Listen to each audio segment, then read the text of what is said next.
Sekali lagi saya sampaikan, jangan mengganggu persatuan dan kesatuan yang ada di wilayah Jakarta. Saya Panglima. Pangkostrat ini lebih kepada bagaimana prajurit itu duduk di tengah, menggayung semua umat beragama, bukan dalam konteks keyakinan beragama. Siapapun di Republik ini, siapapun harus taat kepada hukum. Di mana Indonesia itu adalah milik kita semua, punya kesempatan politik yang sama, mempunyai hak yang sama dan kewajiban, dan TNI harus mengayomi seluruh umat beragama dan warga negara Indonesia. Para pengkritik Dudung nampaknya salah menangkap apa yang dikatakan Dudung. Yang dikatakannya bukanlah semua agama sama, melainkan di mata Tuhan semua agama benar.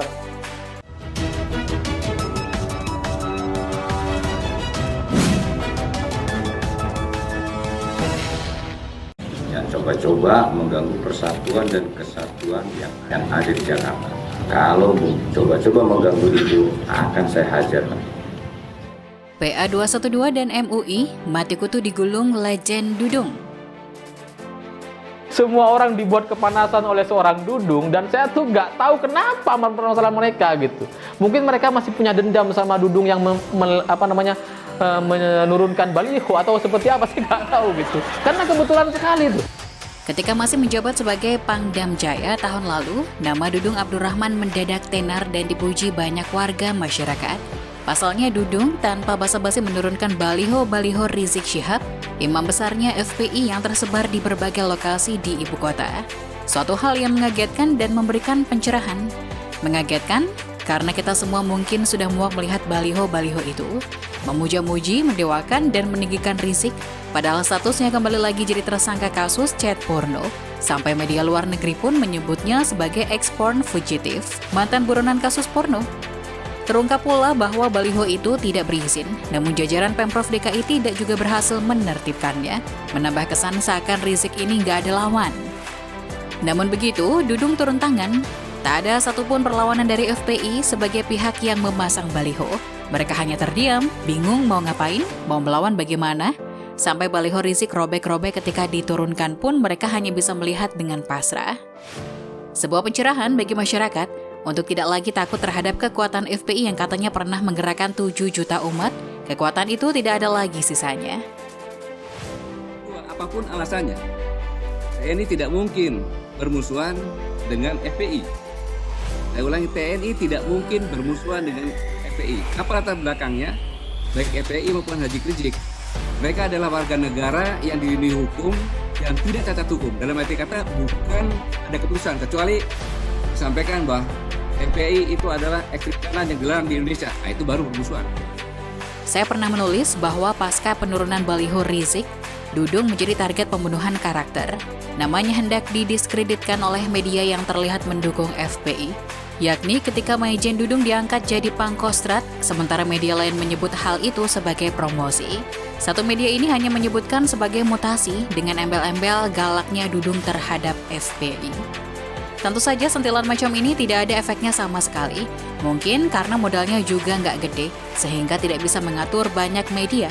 Namun ini sudah jadi indikasi bahwa Dudung yang sekarang berpangkat legend sudah jadi target untuk didiskreditkan. Tinggal menunggu momen atau celah tertentu yang bisa dimanfaatkan oleh gerombolan kadrun ini. Momen yang diyakini sebagai celah itu pun datang ketika legend Dudung memberikan pengarahan kepada para prajurit TNI. Saat itu, legend Dudung melakukan kunjungan ke Batalion Zipur 9 Kostrat di Bandung, Jawa Barat. Legend Dudung mengingatkan agar para prajurit TNI menghindari sikap fanatik yang berlebihan dan bijak dalam menerima informasi yang beredar di media sosial. Bijaklah dalam bermain media sosial sesuai dengan aturan yang berlaku bagi prajurit.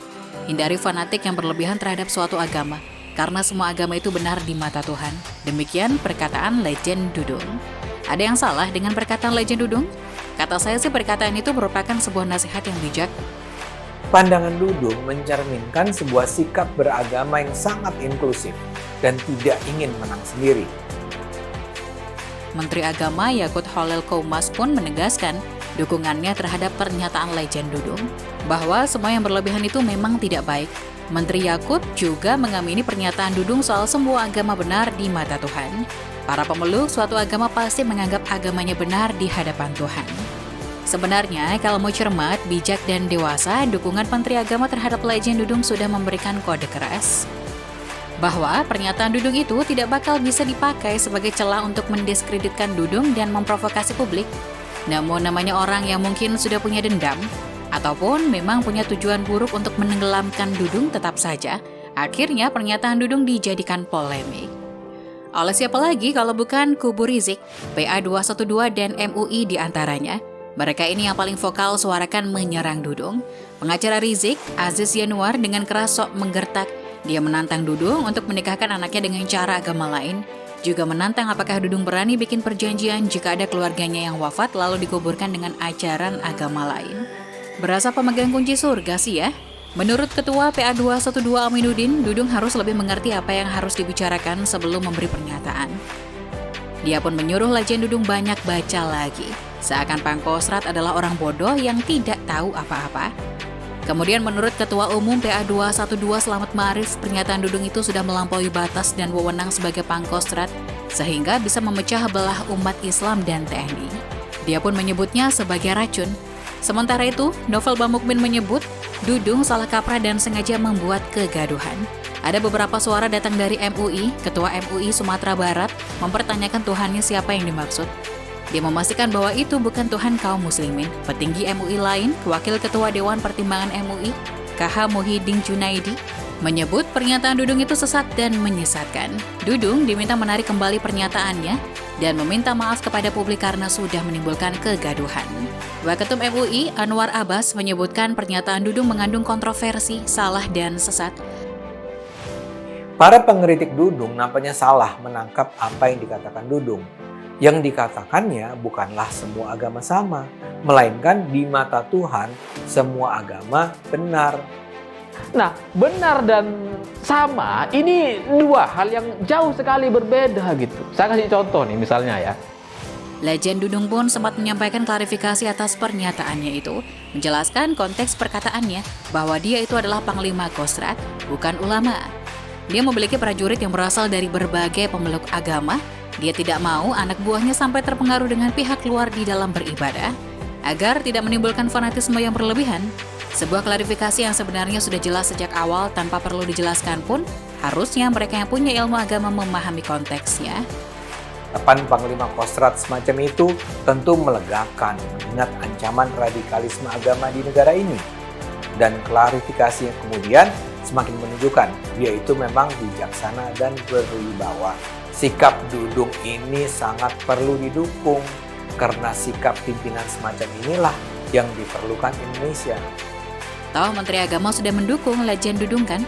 Jadi bisa disimpulkan bahwa kegaduhan yang disebutkan MUI maupun PA212 sengaja diciptakan oleh mereka sendiri. Merekalah yang sengaja ribut menyerang Dudung. Apakah keributan itu akhirnya berhasil menggerakkan jutaan umat untuk ikut menyerang Dudung? Ternyata tidak sama sekali. Bahkan Ketua Bidang Dakwah dan Ukhuwah MUI, Khalil Nafis, mengeluarkan reaksi yang kalem. Sampai disebut media sebagai pembelaan terhadap Dudung. Khalil menyebut pernyataan Dudung itu menurut Pancasila untuk hidup bersama di Indonesia. Walaupun Khalil sedikit memberikan koreksi bahwa toleransi itu memaklumi, bukan menyamakan. Namun tidak ada kata-kata jelek dilontarkan ke arah Legend Dudung. Tidak ada pula tudingan bahwa Dudung bikin gaduh dan disuruh meminta maaf. Memahami yang disampaikan oleh Pangkostrat ini lebih kepada bagaimana prajurit itu duduk di tengah, mengayungi semua umat beragama, bukan dalam konteks keyakinan beragama, di mana Indonesia itu adalah milik kita semua, punya kesempatan politik yang sama, mempunyai hak yang sama dan kewajiban, dan TNI harus mengayomi seluruh umat beragama dan warga negara Indonesia. Bagi saya ini sebuah sinyal yang mengakui bahwa Dudung sudah berhasil menggulung para kadrun, bikin yang ribut-ribut itu sekedar angin lalu yang berisik ketika lewat. Namun sesudah itu tidak ada lagi bekasnya.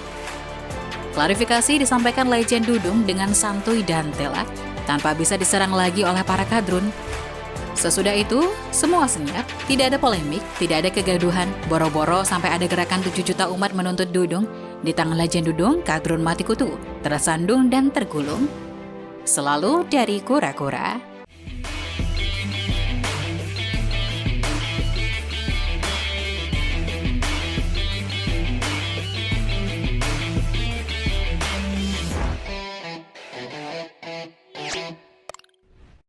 Jangan lupa untuk subscribe dan nyalakan lonceng notifikasinya.